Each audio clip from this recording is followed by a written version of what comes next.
থইয়া শোলটা খোলা করতে যে তেল বেশি দিলেও যে কাজ করবে, কম দিলেও সেই কাজই করবে। তো আপনাকে অবশ্যই সঠিক হিসাব করে এটাকে কাজে লাগাতে হবে। তো আমি এখানে একটা 2 রুমের অ্যাঙ্গেলের এস্টিমেট দেব। তো এই ঘরটার দৈর্ঘ্য হচ্ছে 30 ফিট এবং প্রস্থ হচ্ছে 12.5 ফিট। ভিতরে ক্লিয়ার আছে 13 ফিট সেন্টার মেন রুম এবং বারান্দা হবে 8 ফুট টিনের, 6.5 ফুট ক্লিয়ার ভিতরে। তো এখানে 9 ফুট টিনের মেন ঘর, 8 ফুট টিনের বারান্দা। তো এই ঘরের দৈর্ঘ্য যেহেতু 30 ফিট, প্রস্থ হচ্ছে, মেন ঘর আলাদা হিসাব করতে হবে, বারান্দা আলাদা হিসাব করতে হবে। তো এই সব মিলিয়ে 2 রুমের এই সিস্টেমের ঘরের জন্য 540 কেজি অ্যাঙ্গেল লাগতেছে। তো 540 কেজি অ্যাঙ্গেলের বর্তমান বাজার মূল্য প্রায় 50,000 টাকা, 49,000 টাকার মতো হয় 2 রুমের। তো আমি যে এস্টিমেটটা করেছি, এখানে 4টা করে খাপ দেওয়া হবে। মনে রাখবেন, টিনের চালে যদি ডেউটিন লাগান 4টা খাপ দিলেই চলে। তবে আমি যখন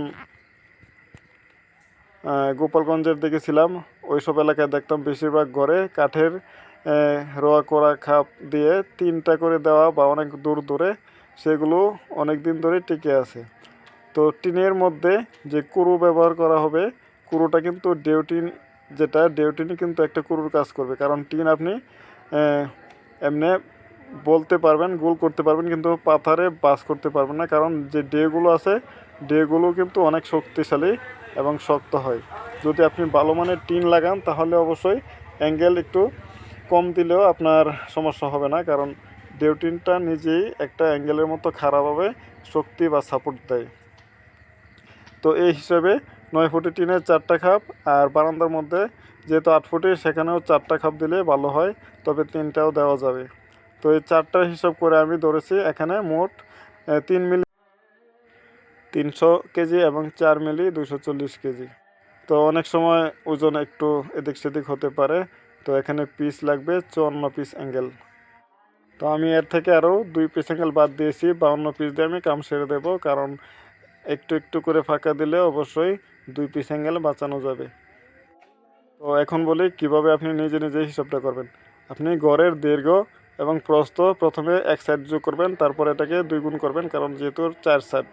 তো 4 গুণ করলে যা হয় তাকে আপনি কয়টা খাপ দিবেন, 4টা খাপ দিলে 4 গুণ করবেন, 3টা খাপ দিলে 3 গুণ করবেন। 3 গুণ করলে যে কয় ফুট হয় মোট, ওই ফুটকে আবার 20 দিয়ে ভাগ করলে অ্যাঙ্গেলের পিস বের হয়ে আসবে কয় পিস। তো তারপরে আবার এটাকে আরেকটা গুণ করবেন 2 দিয়ে, কারণ এটা খাপের হিসাব হয়েছে, এখন কুরুর হিসাব হবে। তো এই নিয়মে হিসাব করতে পারবেন।